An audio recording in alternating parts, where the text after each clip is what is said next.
Funny how a man can spend a lifetime serving his country and still become suspicious the moment someone decides he doesn't belong. The voice came from a teenager standing near the fountain, phone raised, recording what was happening from across Liberty Park. The words drifted through the warm Virginia afternoon, just as the metallic click of handcuffs seemed to freeze the air around the crowded walkway. Conversation stopped. Joggers slowed. Parents sitting on nearby benches turned their heads. Even the pigeons scattered from the grass as dozens of eyes settled on the same scene. Nathaniel Brooks stood beside a weathered green park bench beneath a row of maple trees, his posture calm despite the attention gathering around him. At 64 years old, he carried himself with a quiet steadiness that came from decades of discipline. His gray jacket looked worn but clean. His dark baseball cap shaded thoughtful eyes that remained fixed on the officer speaking to him. Across from him stood Officer Ryan Cole, young, confident, and convinced he was doing the right thing. A call had come in less than 10 minutes earlier. A concerned resident reported a suspicious man lingering near the playground. A man watching children. A man sitting alone. A man who supposedly did not belong. Ryan had arrived expecting resistance. Instead, he found Nathaniel sitting peacefully with a bouquet of white lilies resting beside him and a folded newspaper on his lap. Yet something about the situation had already taken on a life of its own. The crowd growing around them seemed hungry for answers. "Sir, I need you to remain where you are," Ryan said firmly. Nathaniel nodded once. "I haven't moved." His voice was calm, almost gentle. Not defensive, not angry, just factual. Ryan glanced toward his partner, then back at Nathaniel. "Do you have identification?" Nathaniel slowly reached toward his jacket pocket. "It's in my wallet." The movement was careful, deliberate. Every gesture seemed measured. Around them, phones continued to rise. Screens reflected sunlight as strangers documented every second. A young mother pulled her son closer. An elderly couple whispered to each other. Someone muttered that this was getting out of hand. Nathaniel heard all of it, but said nothing. He simply stood there beneath the shifting shadows of the trees while a soft breeze stirred the edges of the lilies beside him. The flowers caught Ryan's attention. "What are those for?" Nathaniel looked toward the bouquet. For a brief moment, something changed in his expression. Not sadness exactly. Something deeper. Older. "Someone important," he answered. Ryan waited for more. None came. The answer seemed to hang there between them like an unfinished sentence. In the distance, children laughed near the splash pad. A dog chased a tennis ball across the grass. Life continued around the growing circle of tension. Yet Nathaniel remained strangely composed, as if he had experienced moments like this before. As if disappointment no longer surprised him. Ryan studied him carefully. The call described someone suspicious. But the man standing in front of him looked more like a retired grandfather enjoying a quiet afternoon. Still, procedure was procedure. Appearances could be deceiving. At least that was what Ryan told himself.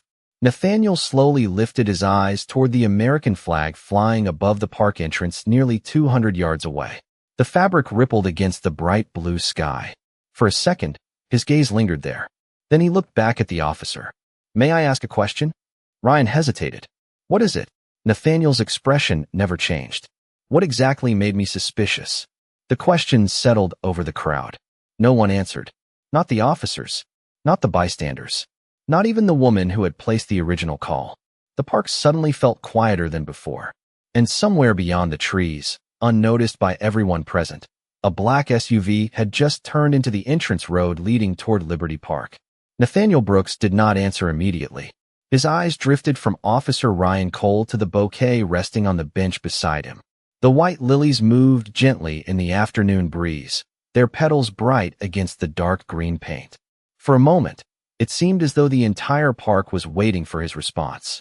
Then he gave a small smile, not bitter, not angry. Simply tired.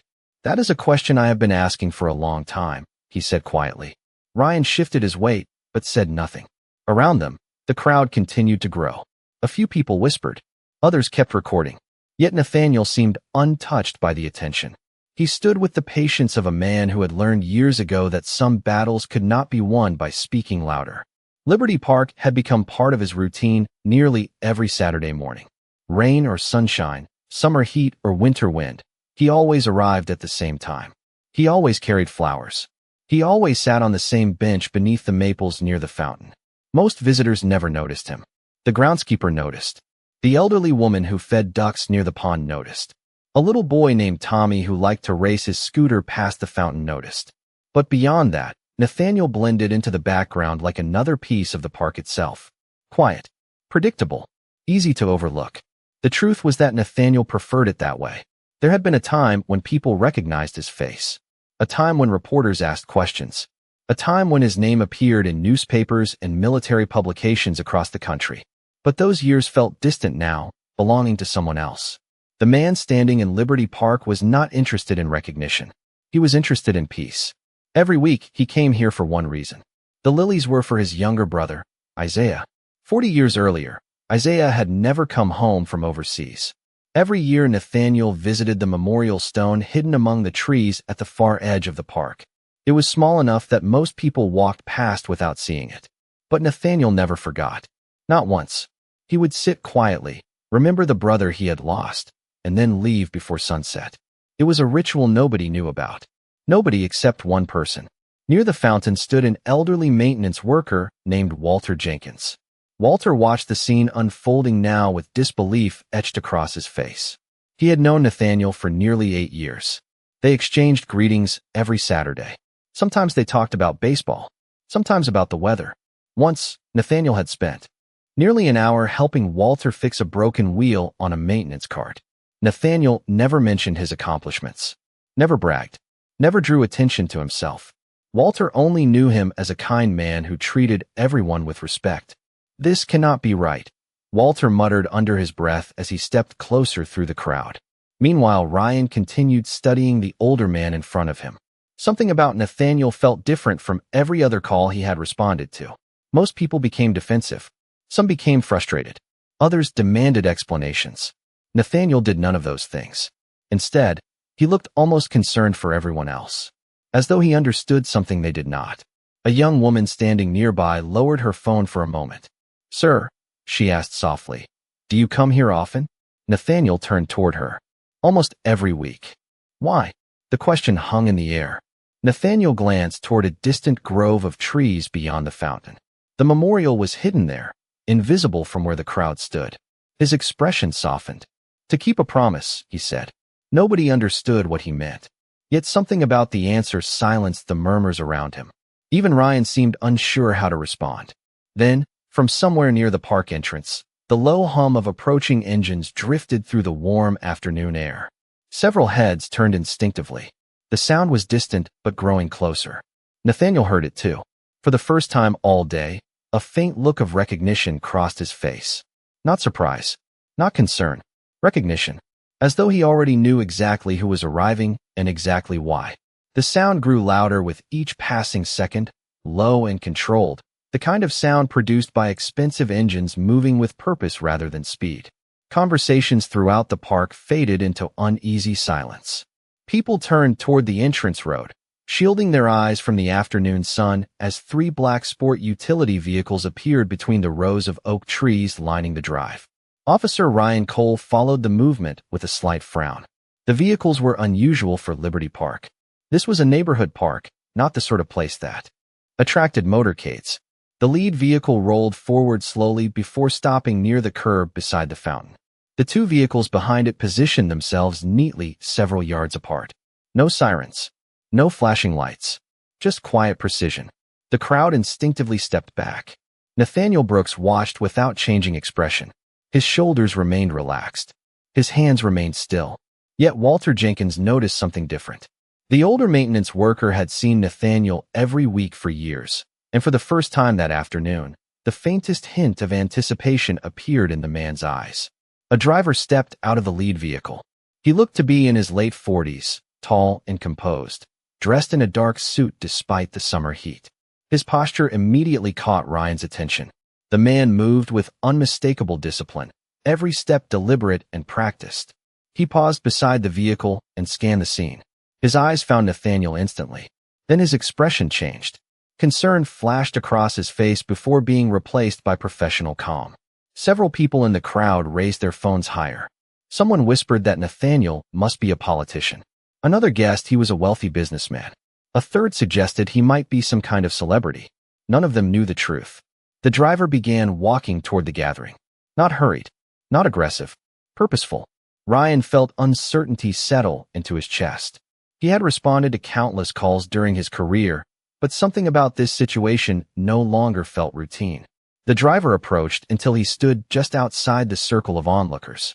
For a moment, he simply looked at Nathaniel. The two men exchanged a glance that seemed to carry years of shared history. Then the driver spoke. "Sir, we have been trying to reach you." Nathaniel offered a small apologetic smile. "I left my phone in the car." The driver nodded once. "Everyone is waiting." The words created another wave of confusion among the crowd. Waiting where? Waiting for whom? Ryan glanced toward his partner, but his partner looked just as puzzled. Nathaniel lowered his eyes briefly toward the bouquet of lilies. "I was running. Behind." "You are never late," the driver replied. "That is why everyone is worried." The exchange sounded oddly personal, almost familiar. Not like an employee speaking to an employer. More like a trusted subordinate speaking to someone he deeply respected. A woman standing near the fountain quietly asked, "Who is he?" Nobody answered. Even Nathaniel seemed uninterested in explaining. He simply looked toward the grove of trees where the memorial stood hidden beyond sight. The breeze stirred the leaves overhead, scattering patches of sunlight across the walkway. For a few seconds, the entire park seemed suspended between questions and answers. Ryan cleared his throat. "Sir, do you know this gentleman?" The driver turned toward the officer. His expression remained polite, but there was a firmness beneath it now. Before he could respond, Nathaniel gently spoke first. "Yes." Ryan waited. Nathaniel's voice remained calm. "I have known him for many years." The driver took another step forward. His eyes moved from Nathaniel to the handcuffs, then back again. Something tightened in his jaw, yet he remained perfectly composed. Around them, more people gathered near the fountain. Phones continued recording. The afternoon air felt heavier somehow, charged with expectation.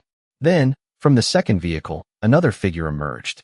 This one wore a neatly pressed military uniform. Sunlight caught the silver insignia on his shoulders. The crowd immediately noticed.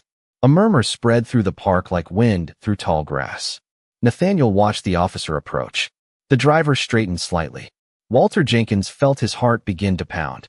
And for the first time since arriving at Liberty Park, Officer Ryan Cole realized he might be standing in the middle of a story far bigger than he had ever imagined. The uniformed officer crossed the distance from the second vehicle with measured steps, his polished shoes barely making a sound against the concrete path. Conversations faded completely now. The children near the fountain stopped playing. The dog that had been chasing a tennis ball sat quietly beside its owner. Every eye in Liberty Park seemed fixed on the approaching figure. Sunlight reflected from the silver insignia on his shoulders, drawing even more attention. Officer Ryan Cole felt a knot forming in his stomach. He could not explain why. Nothing had happened yet. No one had raised their voice. No one had challenged his authority. And yet the certainty he had felt 20 minutes earlier was beginning to slip away. The military officer stopped several feet from Nathaniel Brooks. For a brief moment, he simply looked at him. His expression carried something Ryan had not expected to see. Respect. Deep respect. The kind that could not be faked. The driver standing nearby straightened slightly, his posture becoming even more formal. Nathaniel remained calm. "Good afternoon, Colonel," he said. The officer nodded immediately. "Good afternoon, sir." A ripple moved through the crowd. People exchanged confused glances. Walter Jenkins felt his pulse quicken. The title alone was enough to change the atmosphere. Ryan noticed it too. The colonel's eyes briefly moved toward the handcuffs before returning to Nathaniel. His jaw tightened for the smallest fraction of a second. Then his expression returned to professional composure. "We were expecting you 45 minutes ago," the colonel said. Nathaniel gave a faint smile. "I stopped to visit my brother." The answer seemed to carry weight neither Ryan nor the crowd understood. The colonel lowered his head respectfully. "Of course, sir." Silence followed. Not awkward silence. Meaningful silence. The kind shared between people who understood history without needing to explain it. Nearby, a woman recording the scene whispered to her husband, "Who is this man?" Her husband shook his head. Nobody seemed to know. Nathaniel glanced toward the grove of trees again. "Has everyone arrived?" he asked. "Yes, sir," the colonel answered. "The governor arrived 20 minutes ago. The secretary is already there. The academy board is waiting as well." Several people in the crowd exchanged startled looks. The governor, the secretary, an academy board. Suddenly, the situation felt much larger than a misunderstanding in a public park. Ryan swallowed hard. The driver stepped closer. The ceremony cannot begin without you. Nathaniel sighed softly. Then I suppose we should not keep them waiting. The statement sounded simple, yet it landed heavily.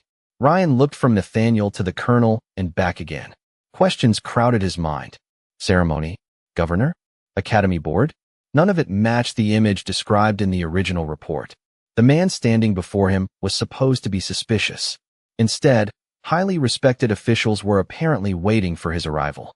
Walter slowly removed his work cap. Something told him he was witnessing a moment he would remember for the rest of his life.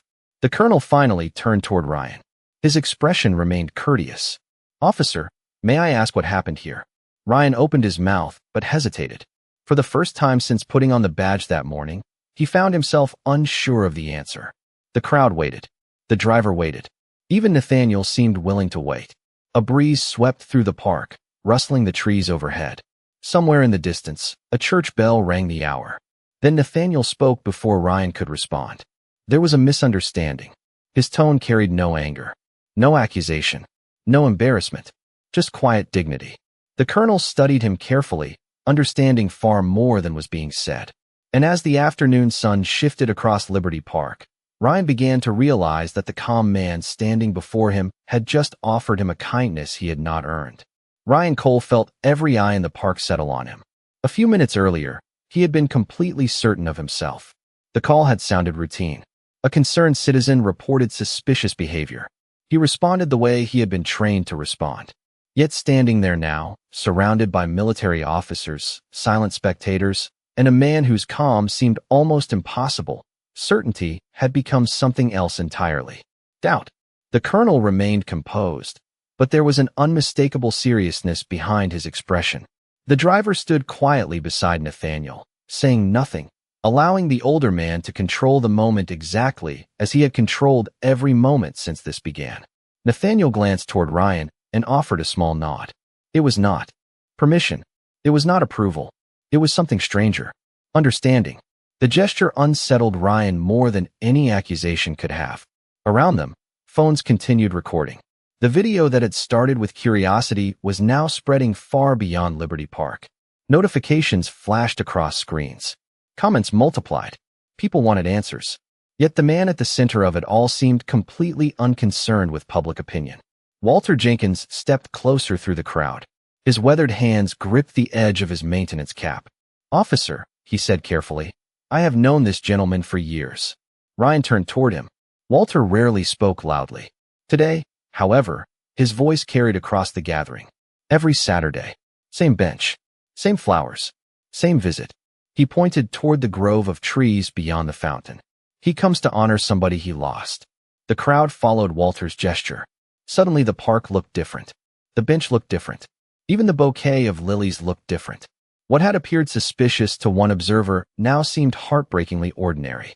Ryan felt heat rise in his face. He replayed the call in his mind. A man sitting alone, watching the playground, looking suspicious. None of those things had been crimes. None of them had even been unusual. Yet somehow the situation had escalated because assumptions filled the spaces where facts should have been. The colonel finally spoke again. "Sir," he said to Nathaniel, "the dedication ceremony is scheduled to begin in less than 1 hour." A murmur spread through the crowd. Dedication ceremony. The words immediately sparked new questions. Nathaniel sighed softly. "I know. The Academy Board refused to start without you." Nathaniel looked genuinely uncomfortable. "That seems unnecessary." The driver almost smiled. They disagreed. Ryan stared. He had never seen anyone react to importance this way. Most influential people leaned into recognition. They demanded attention. Nathaniel seemed determined to avoid it. A teenage boy standing near the fountain searched something on his phone. His eyes suddenly widened. "Wait," he whispered. Then louder. "No way." Several people looked at him. The teenager turned his screen toward a friend. Whatever appeared there caused the friend's expression to change instantly. Within seconds, more phones were searching. More faces were shifting. Recognition began moving through the crowd one person at a time. Ryan noticed it happening before he understood why. A woman lowered her phone completely. An older man removed his baseball cap. Two veterans standing near the fountain exchanged stunned looks. Walter Jenkins slowly closed his eyes. "Oh my God," he whispered. Nathaniel noticed the reactions immediately. His shoulders sank slightly as if he knew exactly what they had discovered. The peaceful anonymity he had protected for years was slipping away. The colonel looked toward the growing crowd and then back at Nathaniel. "Sir, it is public information now." Nathaniel nodded once. There was no frustration in the gesture, only acceptance. The afternoon sun dipped lower across Liberty Park, casting long shadows beneath the trees. The breeze carried the scent of freshly cut grass across the walkway. Everything looked peaceful, yet Ryan felt as though the ground beneath him had shifted. He still did not know the full story, but he knew enough to understand one thing. The man standing quietly beside the bench had never needed recognition to possess dignity. The recognition was simply catching up to what had been true all along. Nathaniel could feel the change moving through the crowd long before anyone spoke it aloud. Recognition carried a different kind of silence. It was quieter than curiosity and heavier than surprise. One by one, phones lowered. Conversations faded. People who had arrived expecting entertainment suddenly found themselves standing in the presence of a story they did not fully understand.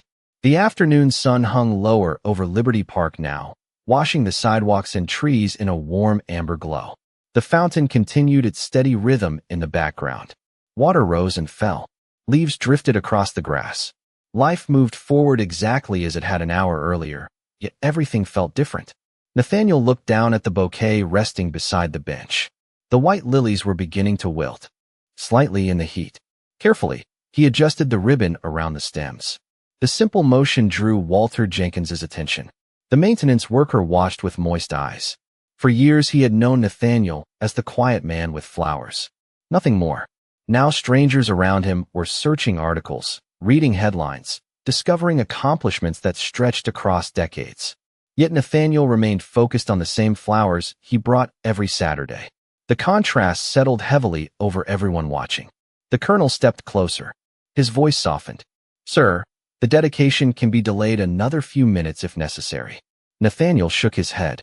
No, his eyes remained on the lilies. Isaiah waited long enough already. The words carried a weight that silenced even the people who did not understand their meaning. The driver lowered his gaze respectfully. The colonel nodded. Neither man spoke again. Ryan Cole stood several feet away, feeling more isolated than he had ever felt in a crowded place. His training had prepared him for emergencies. It had prepared him for uncertainty. It had not prepared him for this. The more he learned about Nathaniel Brooks, the worse he felt. Yet Nathaniel himself had never expressed anger. That fact troubled Ryan most of all. Anger would have been easier. Anger would have created distance. Instead, Nathaniel had offered patience, understanding, grace. Ryan found himself staring at the older man's hands. They were steady, weathered, strong. Hands that had clearly spent a lifetime working, serving, carrying responsibility. Not once had those hands pointed blame. Not once had they demanded recognition. A young boy near the fountain tugged on his father's sleeve. "Dad," he whispered, "why is everyone acting different now?" The father hesitated before answering. "Because sometimes people learn something important." The boy considered that quietly. Nathaniel happened to overhear. A faint smile touched his face. The breeze shifted again. Somewhere overhead, a flock of birds crossed the sky in a loose formation. Nathaniel watched them disappear beyond the treetops. For a brief moment, memories surfaced. Long flights, distant horizons, friends who never returned home, responsibilities that had once felt impossible. Decades of service compressed into flashes of light and shadow. Then the memories passed. What remained was Isaiah. Always Isaiah. The brother whose absence had followed him through every promotion, every ceremony, every achievement. Nathaniel slowly picked up the bouquet. The lilies looked small in his hands. Simple, fragile, human. The crowd parted instinctively as he took a step toward the grove of trees. No one asked him to stop. No one interrupted. Even the phones remained lowered now. The moment felt too personal for recording. Ryan watched him go and felt something uncomfortable settle in his chest. Not fear, not embarrassment. Reflection. For the first time that afternoon, he stopped thinking about procedures, reports, and calls. Instead, He thought about assumptions, about how easily a stranger could become a story that never existed, about how quickly dignity could be overlooked. Ahead, sunlight filtered through the trees, illuminating the narrow path leading toward the memorial hidden beyond sight.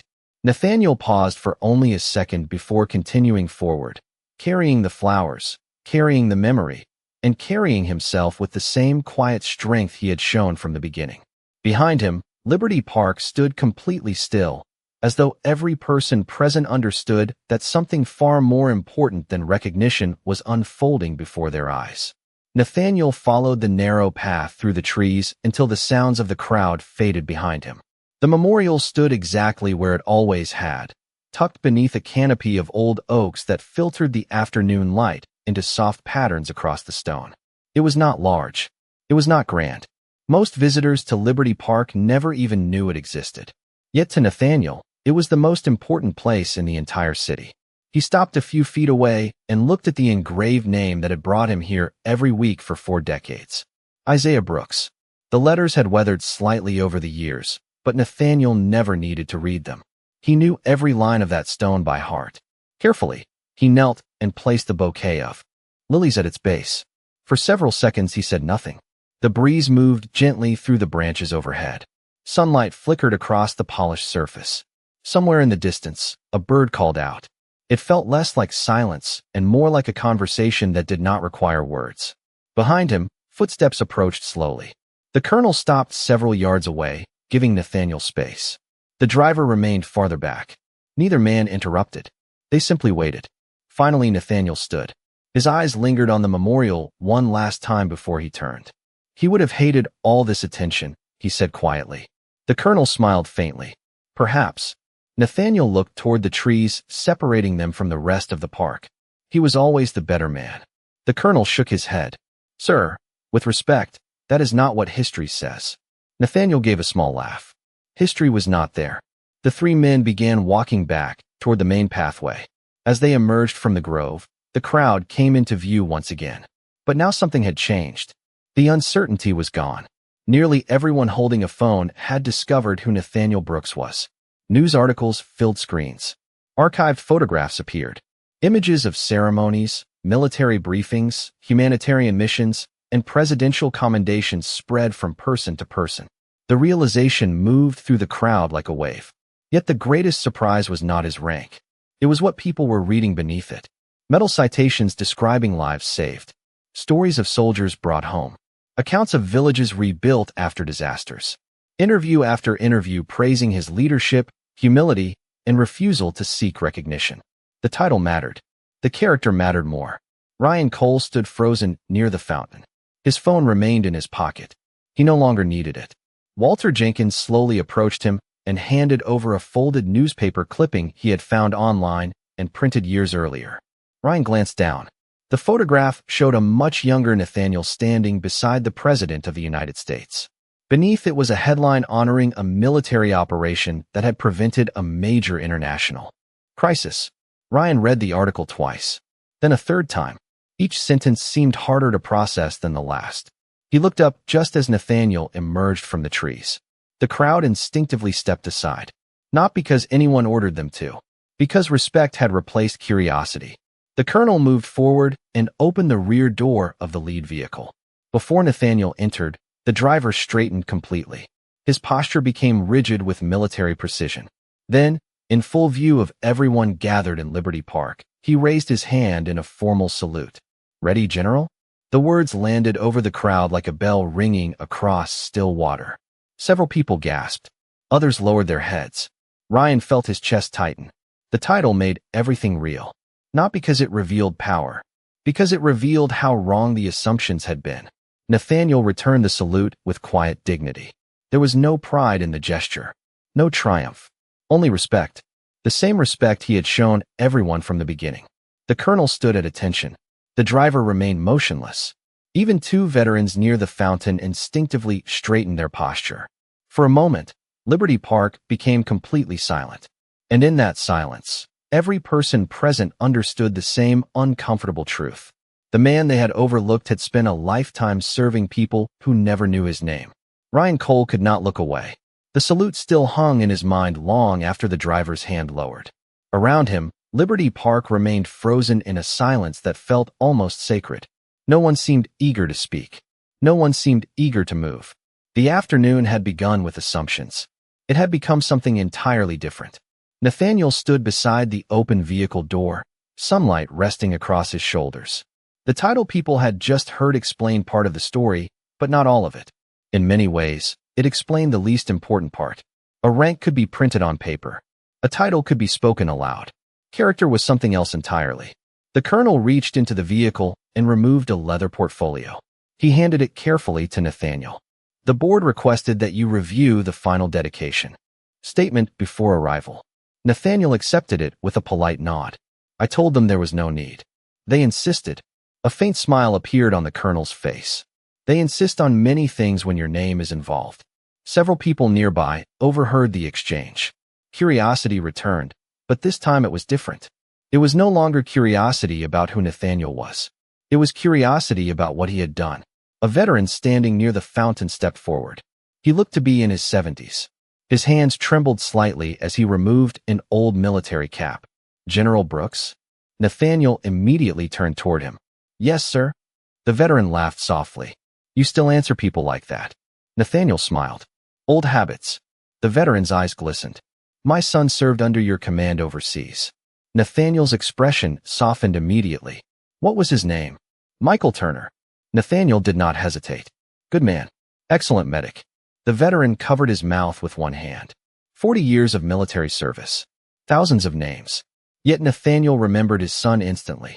The crowd noticed. Ryan noticed. The veteran lowered his head for a moment before speaking again. He made it home because of leaders like you. Nathaniel shook his head gently. He made it home because of his own courage. The veteran could not answer. He simply nodded and stepped back. Another silence settled across the park. Not an uncomfortable silence. A meaningful one. Walter Jenkins stood nearby, overwhelmed by what he was witnessing. For years he had shared casual conversations with Nathaniel about weather forecasts, baseball scores, and lawn maintenance. Never once had Nathaniel mentioned any of this. Never once had he spoken about awards, accomplishments, or influence. Suddenly Walter understood something important. The most impressive thing about Nathaniel Brooks was not what he had achieved. It was what he never felt the need to mention. Ryan felt the realization strike him just as hard. Throughout his career, he had met influential people eager to announce their importance. Nathaniel had spent the entire afternoon doing the opposite. The driver quietly checked his watch. Sir, we should leave soon. Nathaniel nodded. 1 minute. He turned toward Ryan. The younger officer immediately felt every muscle tighten. The crowd watched. The colonel watched. Even the driver became still. Ryan expected criticism. He expected disappointment. What he received instead was something far harder to process. Nathaniel stepped closer and extended his hand. Ryan stared at it for a moment before shaking it. Officer, Nathaniel said calmly. Thank you for listening once you had more information. Ryan's throat tightened. Sir, I should have asked more questions from the beginning. Nathaniel held his gaze. Then learn from it. No anger. No lecture. No humiliation. Just a lesson offered with dignity. Ryan nodded slowly. The words landed deeper than any public reprimand ever could. Nathaniel released the handshake and looked around the park one final time. The fountain, the trees, the bench, the memorial path beyond the grove. Then he entered the vehicle. As the door closed softly behind him, dozens of people remained standing exactly where they were, watching not a powerful man leaving a park, but a humble man carrying the respect he had earned without ever demanding it. The vehicles disappeared beyond the park entrance, leaving behind an unusual stillness.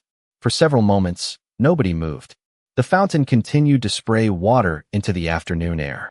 Leaves drifted across the sidewalks. Somewhere in the distance, a child laughed, unaware that an ordinary Saturday had quietly become unforgettable. Ryan Cole remained standing near the bench long after everyone else began returning to their routines. The space where Nathaniel had stood felt strangely empty. The lilies were gone. The crowd was thinning. Yet the lesson remained. Walter Jenkins walked over slowly and rested a hand on the younger officer's shoulder.